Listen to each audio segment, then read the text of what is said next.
Hello everyone, it's Seth, probably better known as Saffron Olive, and it's time for a daily dose of Innistrad Remastered spoilers.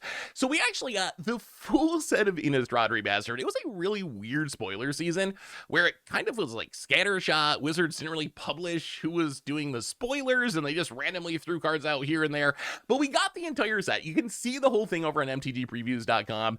So today, I want to do a video and just kind of go over what you need to know about this set. One thing I decided is moving forward, not going to do daily spoiler videos for all reprint sets. We're getting 6 standard sets this year, plus who knows what else could show up in the schedule. So for sets that are just master set or remastered sets, rather than trying to do daily spoiler videos, because we are going to have plenty of those for all the standard sets, I'm just going to do a wrap-up video and kind of go over the important stuff to know for the set. So that's the plan for remastered and master sets moving forward. Innistrad Remastered itself, the set's interesting.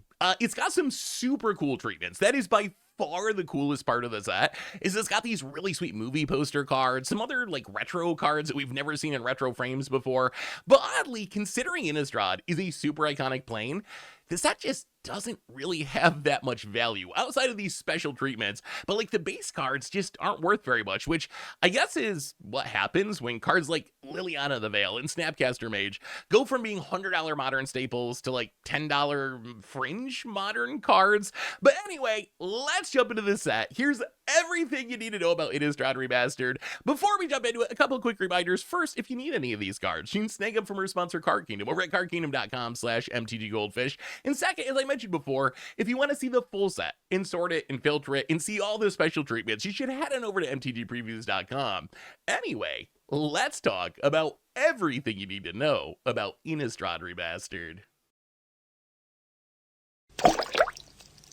Alright, so let's kick things off with the Mythic, and first up, we got the big one in Edgar Markov. So Edgar Markov, one of the most popular commanders, period, in the entire EDH format, and by far the most valuable Mythic, most valuable card, honestly, in the entire set at over $70, and Edgar Markov is what Wizards is calling the headliner of this set. Headliners, a new thing Wizards is trying, starting with Innistrad Remastered, where one card gets basically every treatment possible in a serialized version, and for Innistrad Remastered, that's going to be Edgar Markov. If you decide to crack a box of this set, and Edgar is what you want to see the most by far. Obviously, getting a serialized one, that's the ultimate win, but really, any Edgar Markov probably going to lead to a good box. The rest of the Mythics, there's 3 more that I would consider chase Mythics. Emrakul the Promised End, the Meathook Massacre, and Gisela the Broken Blade, which Gisela's kind of a weird one. It's like a $30 card, but I think it's mostly that it hasn't been reprinted very much, because I never really see anyone playing Gisela. It's pretty fringe. Emrakul sees a lot of play, Meathook sees a lot of play. These are all like $30 to $45-ish for Emrakul. And then there's a few like okay mid-range Mythics. These are like $10 to $20. Sword Imperious Bloodlord, Bloodline Keeper, Necroduality, Cultivator Colossus. So those are the Mythics you're kind of hoping to open. The bad news is, there's also a ton of bulk Mythics in the set. Like, half of the Mythics are $3 or less, slightly more than half of the Mythics are $3 or less. So there's a lot of Grimgrins and Garruk Relentlesses and Arling Chords and Mirror Ring Dragons through the breaches. So if you get a Mythic, it's going to be like a 50-50 shot that you get something good or get something that's pretty much bulk. Rares are even worse. The rares in this set, not great. Hilariously, one of the things Wizards did with this set is they put some non-Innistrad cards in the set with Innistrad art, with Hermit Druid being one of them, and I'm pretty sure this is just because they didn't have enough expensive rares from Innistrad to print. Hermit Druid, easily the most expensive rare in the set at like $25 or something, but it's not technically an Innistrad card, or maybe it is. Now, honestly, these non-Innistrad cards being printed in Innistrad Remastered, at first I was like, okay, this is kind of weird. I don't know if I like this, but then the more I thought about it and the more of them I saw, I actually kind of like it. It's kind of like a secret lair drop where we get a reinterpretation of an old card in a new flavor setting, which I think is kind of neat. It gives you ways to customize your deck. If you want to play a Hermit Druid, now you can choose, like, do I want the old one? Do I want the Innistrad version? So I'm kind of fine with it. Plus, when it comes down to it, I'd rather open a not exactly Innistrad-y Hermit Druid that's worth $25 than open some janky, unplayable Innistrad card that's worth 50 cents. The rest of the decent Mythics, Captivating Vampire Cryptolith Rites, Deathcap Glade, Shattered Sanctum, Cathar's Crusade, Conjurer's Closet. These are all right in the like $10 to $12 price range. Interestingly, they have the whole Innistrad land cycle in this set, but only Shattered Sanctum and Deathcap Blade are actually worth much of anything, because the rest of them were reprinted in Doctor Who, and that reprint drove their prices down to like $3 or $4. These ones missed that reprinting, so these ones are actually still worth quite a bit of money at like $10 to $12, but that's really it for the rare slot. And that's one of my concerns for this set, is I feel like it's leaning super heavily on the special treatments. I think if you look at just the base cards in this set, the value's really not great. Even with Wizards going out of their way to add cards like Hermit Druid that aren't technically from Innistrad to get the value up a little bit, it still just seems like a set that if you decide to open it, it's going to be really risky. Like, sure, if you hit a serialized Archive or like a movie poster card that we'll talk about in the future, you're going to be in great shape. You're going to hit this $100, $200 card, but considering box prices right now are like $200 for a play booster box and $320-ish for collector booster, if you don't run well with the special treatments, it's hard for me to see how you're going to get your value back out of it just from the rares and mythics in this. I guess if you like run super hot with the mythics and get like an Emrakul and an Edgar or something, you could piece it together, but really the base cards in this set, not super value-y.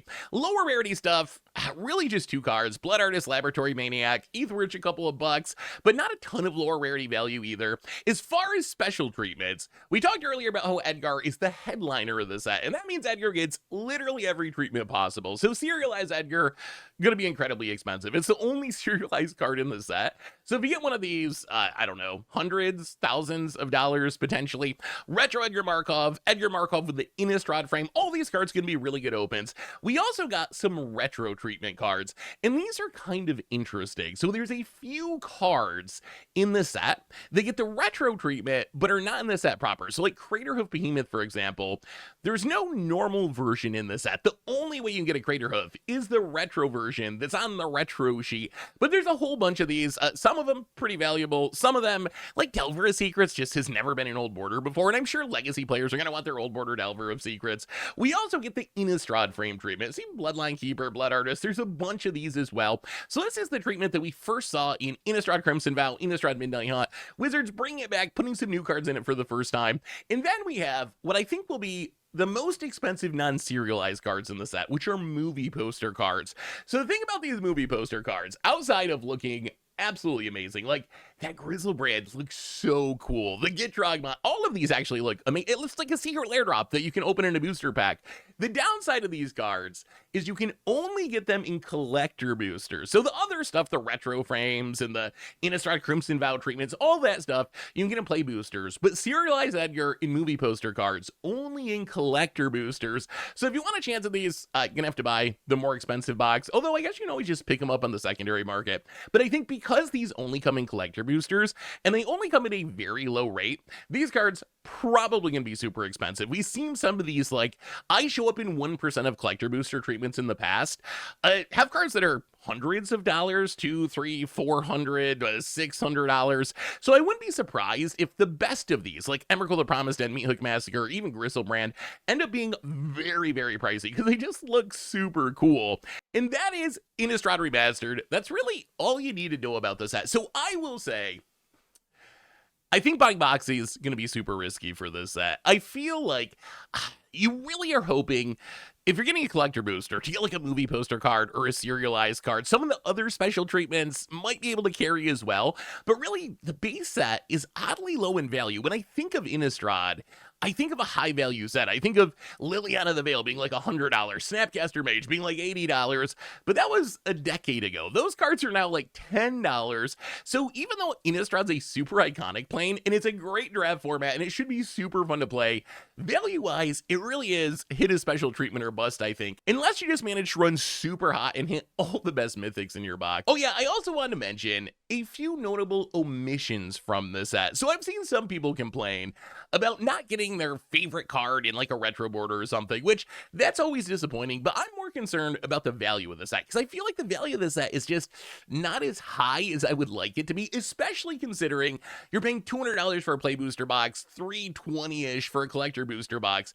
So these 4 cards are cards that were originally from Innistrad and very well could have been in the set. I would argue should have been in the set and really would have changed my perception of the set. So Craterhoof Behemoth, we are getting the retro version, but they could have just put it in the set proper at Mythic to give us another Chase Mythic. But really the 3 big ones, Exquisite Infinite Blood, Parallel Lives, Cavern of Souls. These are all rares that are $30 to $40, originally from Innistrad, really playable, high demand cards, and Wizards just didn't put them in the set for some reason, which is super awkward. I guess I could see the argument about Cavern like currently being in standard. Maybe that's part of the reason they didn't want to do it.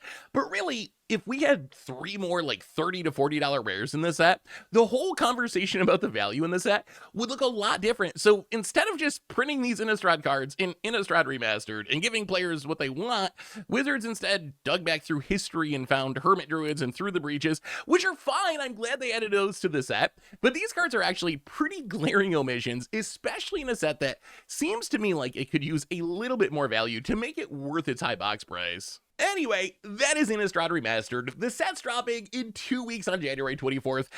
Go over to MTGPreviews.com. You can see the whole set. You can sort it, you can filter it, see all the special treatments, and then let me know what you think. Is the set worth buying at premium prices? Are you picking up singles? Are you ignoring it? Are you saving up for Ether Drift? What are you doing with this set? Let me know in the comments. Thanks for watching, everyone. I hope you enjoy it. And I'll be back in 10 days or so with some Ether Drift spoilers. So until then, have an amazing day, and I will talk to you soon.